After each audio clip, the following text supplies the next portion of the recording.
So in determining what the moment of inertia of the system is, I'm going to look at the fact that I'm just going to sum the individual MR squares for each object that's contributing. They did not indicate that this shaft had any contribution to the moment of inertia, did they?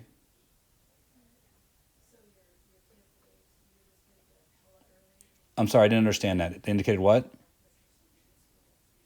Okay, so that suggests then that our moment of inertia is that. So that's the moment of inertia of our system. So 2ml squared. The next thing was to find the acceleration of the system based on the block. And how heavy was the block that was being hung off of this?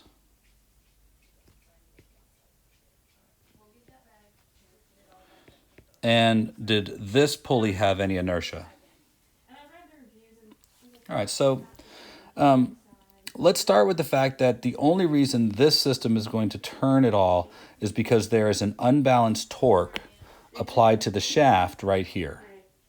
And that unbalanced torque is going to be based on three pieces of information. There's going to be the value for the torque arm length, which is just R they tell us to use. The tension in the string that is pulling sideways on that, and the angle at which it acts. Since it's acting on something round like this, we know it's going to come off as a tangent. So that's all we got to do for that.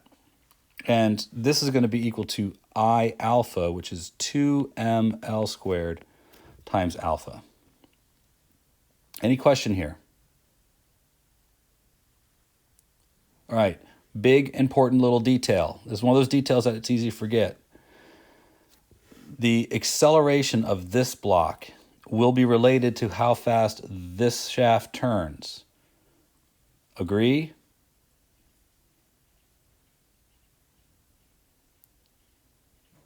Am I the only one here? Okay, that's the one here.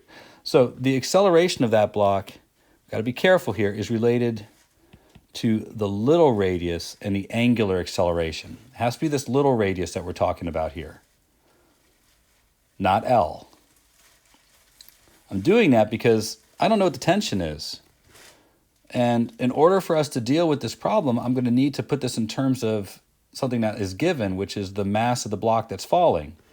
The block that's falling has two forces acting on it, 4mg and tension. And those are unbalanced.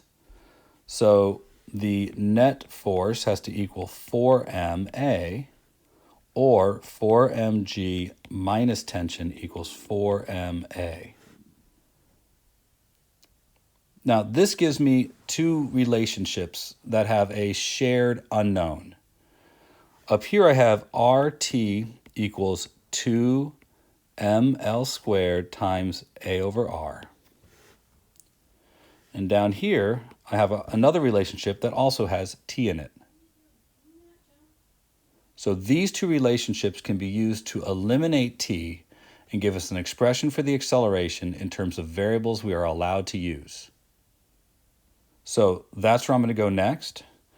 And this is getting a little bit crowded here. So I'm going to flip to another page and I get my 4mg minus T equals 4ma. And I also know that I'm going to have T equals 2ml squared A over R squared. And that's going to be my substitution. Now the rest of that's algebra looking for the acceleration. So I'm going to kind of skip that part and say you can kind of work out the acceleration there. However, as I go down a little further, I'm asked, when the large block has descended a distance d, how does the instantaneous total kinetic energy of the three blocks compare with the value 4mgd? And equal to is what we're going to go with. There's no other loss of energy anywhere. We're to assume there's no friction, so whatever energy we had when the block was up high, that is lost when the block is down low, has to go into kinetic energy. Now, yeah, it includes the 2 blocks that are on the spinny thing and the 1 block that's falling. So yeah, that has to be where all the kinetic energy goes. So equal to will be the answer to C. It says to justify your answer, you should probably do a little more than just say, yeah, I say so, and that's the way it is. And then we go on to this next part. The system is now reset, and there's strings added to these blocks, and they're going to swing outward. Yay. So the string is rewound, and the small blocks are detached from the rod. I'm going to read all this. When the large block has descended a distance d, how does the instantaneous total kinetic energy of the 3 blocks compare with that in part C? I'll be honest. This is trying to be distracting. The moment of inertia increases for the system as those blocks swing outwards, but it's asking specifically about the total kinetic energy, and the total kinetic energy is going to be less. Don't be distracted by the fact that the moment of inertia has changed. Be distracted by the fact that when the block was hung like this, it has less potential energy than when it swings outwards. So in this system, all of the energy does not go into the kinetic energy of the 3 blocks. Some of the energy goes into lifting the little blocks a small amount, giving them a little bit of gravitational potential energy. So we can't say that they're equal. We'd have to say that they are less than. All right, that's a quick run through of that question. It's not 100% complete. Am I good to go on to another question? I got a couple of thumbs up. So the next question that was asked was question number FRQ 3. So that is a ramp followed by a projectile motion question. It says a bowling ball of mass, this ball, table, cart. Like that. So, is this what we're looking at? It says a bowling ball of mass 6 kilograms is released from rest. This is 30 degrees and 4 meters. Yeah, where do you have a 4-meter ramp 30 degrees like this? Come on. I think this problem is fake. I don't think anybody rolled a bowling ball off of that. It's like a big pitched roof. Well, maybe. I mean, I'm getting pretty bored being stuck in a house. I could see myself going out with a bowling ball and rolling it off the roof. Really? No, I really couldn't see that. So, probably not going to do that. I'm getting really bored. I just don't have access to a bowling ball. All right, I'll be over in a few minutes. Question number A says, draw and label all the forces acting on the system, not components. You should have drawn 3 forces acting on it. Since it does say rolls without slipping, we are looking at a system that has 3 forces. And I'm not trying to call you out, Anisha, but you are part of the problem here. When I was checking the last rolling question and looking at the free body diagrams, guys, be careful when you draw your free body diagrams, because there's a bunch of you who aren't being careful. And look, they're gonna, I don't know what to expect on the grades, but point of application of the force for anything that is having a torque acting on it is important. So if the force acts at the center of mass, draw it from the center of mass, but there's only one force that does so, and that's gravity. The normal force acts at the point of contact and should be drawn through the center of mass because it is perpendicular to the surface. The frictional force should be drawn perpendicular to the normal force. By definition, it must be. But it also must be aligned with the ramp. So when you draw your forces, make sure you're drawing them at the point of application and make sure you're drawing them in such a way that they appear to be to scale, and be careful about drawing them in proper alignment. You're going to be allowed to use a ruler on your test. So if a free body diagram is in your future, use ruled lines. All right, so let's calculate the force due to friction on the ball as it rolls along the roof. You just did that on your pop quiz, so I'm hoping that that's not really a lot to ask. I'm not going to skip steps, but I'm going to go through this rather quickly, and I'm not going to do all of the algebra. And I'm going to do it this way for all of you who hate the fact that I put the fulcrum at the point of contact. I'm going to do the fulcrum at the center. And this is because Anna Kate pointed out that if you're looking for the frictional force, you might as well do it this way. So I'm making down the ramp positive. So that would be mg sine theta. And that's going to be minus friction equals ma. Questions? Oh, good. Best way to ensure no questions is don't leave enough time. So that's the way to go. And yes, Brandon, I look forward to rolling the bowling ball off the roof as our next video intro. I'll get right on that. Climb up my roof today, take my video. If you guys didn't watch the video intro for AP1, which there'd be absolutely no reason for you to watch that video, it does have me hanging myself up on the top of a 12-foot ladder trying to video something that's hanging from the ladder. It's not fun, but you know, for you guys, you get nothing but me walking down the sidewalk. So there it is. All right, so net torque equals I alpha. That's next. So my net torque here is just friction times the radius. And because it's rolling, I can replace alpha with A over R. And we're told it's a bowling ball, so 2/5 mr squared right there. Now,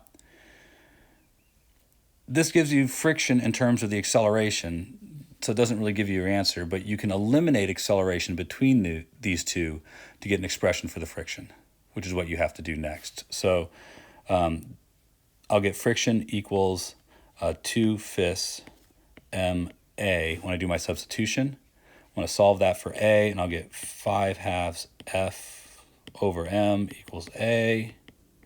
I'm getting sloppy because I'm running out of time. And that's got to go right there, and you got to solve for friction. So that's probably what I had to do for your quiz today too. It says calculate the linear speed of the center of mass of the ball when it reaches the bottom edge of the roof.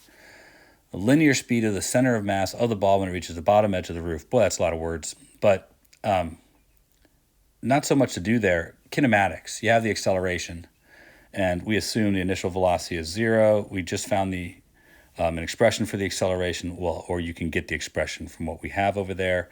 And it travels a total displacement of 4 meters. So you can find the final velocity as it leaves the roof that way, and be prepared to recognize that it leaves the roof at an angle of 30 degrees in declination. So it has a negative y velocity and a positive x velocity. And that's going to be how you do the last part, which is the projectile problem. And I'm out of time for that. I want to at least touch on Fry 5, which Yuki has asked about. Fry number 5. All right. Well, there's a whole lot of pulley stuff there, Yuki. So,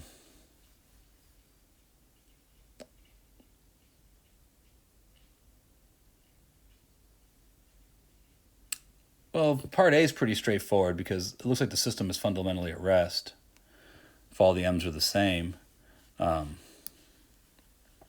So the tension in a cord is just going to be whatever it would take to hold those two hold the system at rest.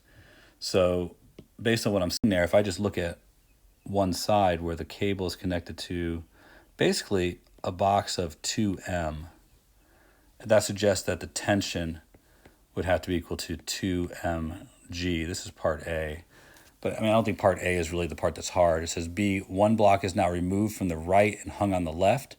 When the system is released from rest, the 3 blocks on the left accelerate downward with an acceleration of g-thirds. Determine the following: the tension in the string, T3, on the cord supporting the 3 blocks on the left.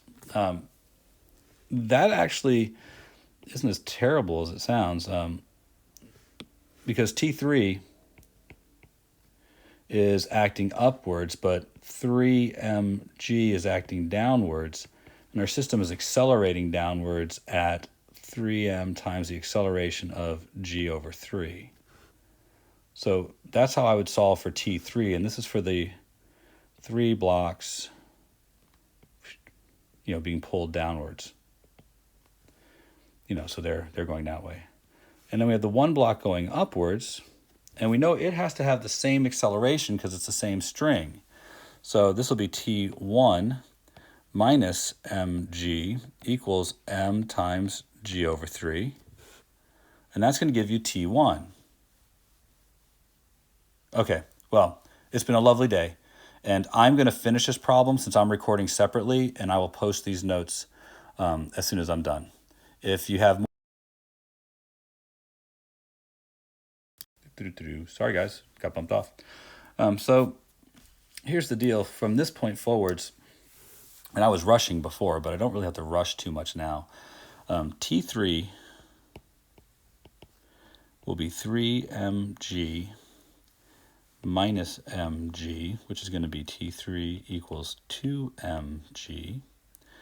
And T1 is going to be mg plus 1/3 mg, which is 4/3 mg. That's T1. Now these are important because I'm pretty sure they're going to ask me something about the inertia of the pulley, and that's what they do. So we have this pulley that's experiencing T1 on this side and T3 on this side, and it has to have the same shared acceleration as the rest of the system. So if I choose this way to be positive about its center, then I note that the net torque is going to have to be equal to I alpha, but we're going to write alpha in terms of the variables that we're given. So that's going to be I times A over R, and A is G thirds. So this is going to be I times G over 3R. Now we have two tensions that are acting on the system. There's going to be two torques then. There's RT3 minus RT1, and that has to equal I times G over 3R. Now, we have an expression for T3, and we have an expression for T1. So I'm going to substitute those in, and I'm going to get it, and I'm going to put the R on the other side for now. I'm going to get 2mg minus 4/3 mg equals I times G over 3R squared. And we're solving for I, so this is a lot of algebra, but at this point, 2 minus 4/3 is 2/3. So this will be 2/3 m. I can cancel out all the g's, and I'm going to get I divided by 3r squared. So now just solving for I, I'm going to get I equals 2mr squared. And that finishes out that last FRQ. And there we go. Homework review done. It's been a blast.